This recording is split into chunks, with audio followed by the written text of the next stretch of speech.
In this episode we're looking at my choice of amplifier, and one that is strongly recommended even to this very day.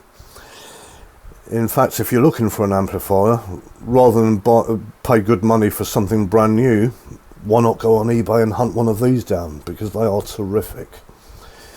This is the Denon PMA-250SE, and this came out in the late 90s, so it's a good 20 years old. And it's a later version of their original PMA-250, which came out in 1989. That original amplifier only had 25 watts per channel, so it was quite modest, but it was still very well received. The reviewers loved its transparency and its neutrality, and the fact that it didn't readily colour the sound of your source products, which is really what you want from hi-fi. In the 90s there came a Mark II and a Mark III edition, and then came this, the SE, the special edition. So what's so special about it? Well, it's apparently been tuned for the British listener, whatever that means. Apparently there's a British sound, and amplifier companies such as Arcam and Creek have been exploiting that for many years. What is the British sound? What is it, polite? Like we are? What I was thinking of was, I can't believe you've done this. Golly gosh, that's not very sporting of you, old chap. Or how about this fella almost getting struck by lightning and manages to retain his composure? Honestly, it was right over my head a second. Me backwards. So it's not a polite sounding amplifier. It's got some oomph, and even though it's only rated at 30 watts per channel, do not think for one moment that this amplifier is a slouch, because it jolly well is not. It can go loud, and it does. In fact, if this amplifier is not loud for you, then something is wrong. So it's very neutral sounding. Let's go through the details. We've got bass and treble controls, which I believe are essential, and somehow seem to be making a comeback on modern amplification. But if you're a purist and you don't want to be saddled with those, you've got a source direct button. Press that and they are bypassed. And I've had a listen for myself. The background noise, as low as it is, does get reduced further when you press that button. Me, on the other hand, I've got the treble turned up because my speakers are a bit too polite. You've got 5 inputs here. They're all line level, so if you wish to use a turntable, you need an external phono amplifier. And if you're one of those guys who uses a 3-head cassette deck and therefore needs a tape monitor facility, then sadly that is not present on this amplifier. But if you are, like me, a 2-head deck user, well, you'll be happy enough with it. We've got auxiliary 2, I'll use that for my mini disc. Auxiliary 1/phono, obviously for the record deck. CD, tuner and tape. So 5 inputs and 1 record output. It's got 1 set of speaker outputs on the back, and as I've said, it will provide 30 watts per channel at 8 ohms, and if you're foolish enough to be using 4 ohm speakers, then it will somehow pump out 50 watts per channel. So let's have a quick look at the back. There are the source inputs and outputs and the speakers. And yes, you will notice I'm currently test driving an exotic interconnect. But I shall report back to you in a future episode my experiences with that. Because, as I've said previously, I don't know, I've never really seen the point in them, but I'm giving one a good listen right now. So let's have a quick listen to this amplifier. This is from the CD. I've got a squeeze CD single. Here we go.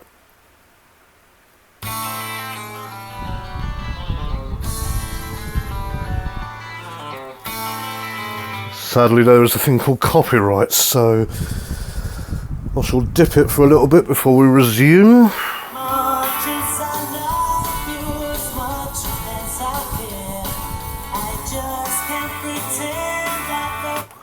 Yes, don't we love copyrights?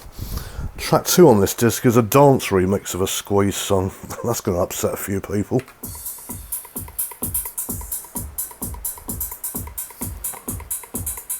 Let me just edge that forward for you.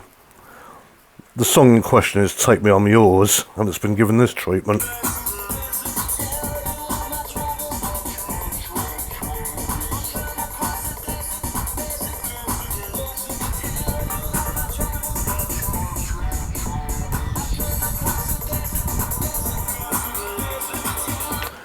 Squeeze devotees will be spitting fire and blood. The sacrilege that they've just heard there. And then we've got a live number.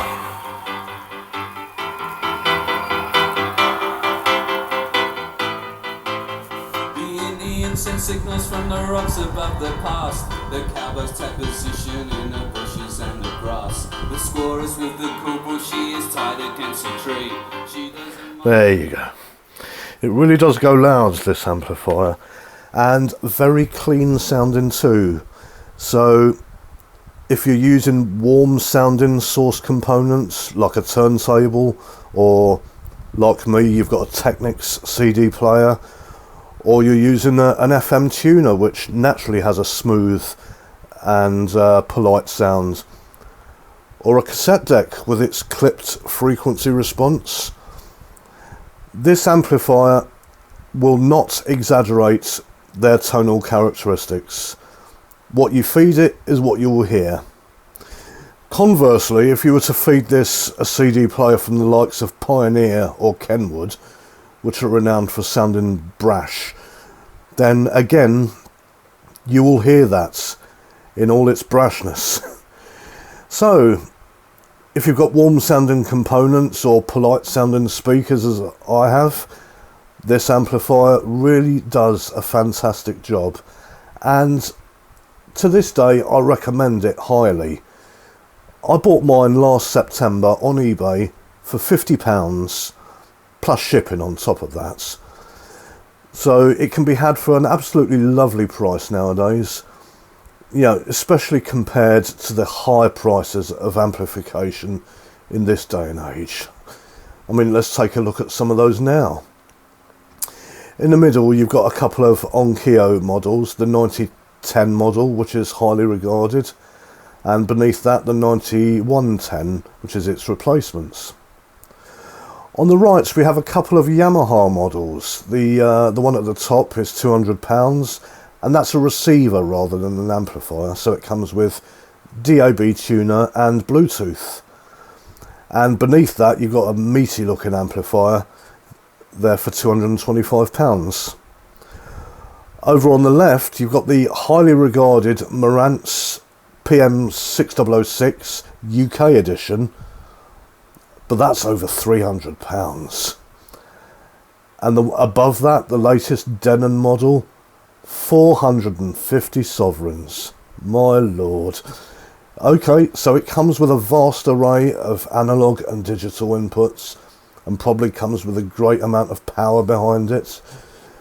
But some of us can only dream of spending that sort of money, and we resort to the joys of eBay.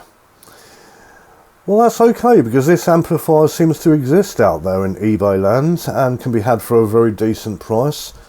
And if you want a clean sounding amplifier with good volume, this will not let you down. When What Hi-Fi reviewed it back in the late 90s, they stated that it is not a bass monster. So if you're after the big bass, big smooth bass of a Technics amplifier, then look to a Technics amplifier, because this one has got a lean, tight, fast bass. It will not exaggerate your bass outputs. so goes nicely with floor standers. And as I said, if you're feeding it warm sources, it will not exaggerate that sound any further. And it is, I cannot recommend it highly enough.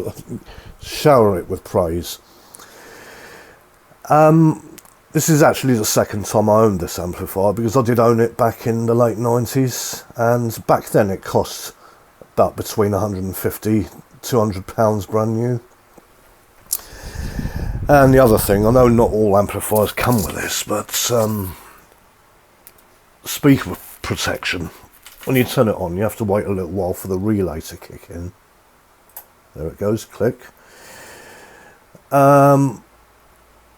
Which certainly made a difference from the amplifier I had before. It was a Cambridge Audio A1, which was a good amplifier, I'll be honest. But every time I turned that power button on and off, you had this big thump through the speakers, which wasn't very reassuring.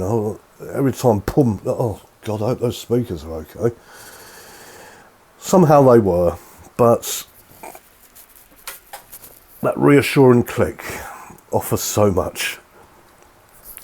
So there you go, the Denon PMA-250SE. If you need an amplifier right now, well, you know where to go. It's highly recommended. You can't go wrong.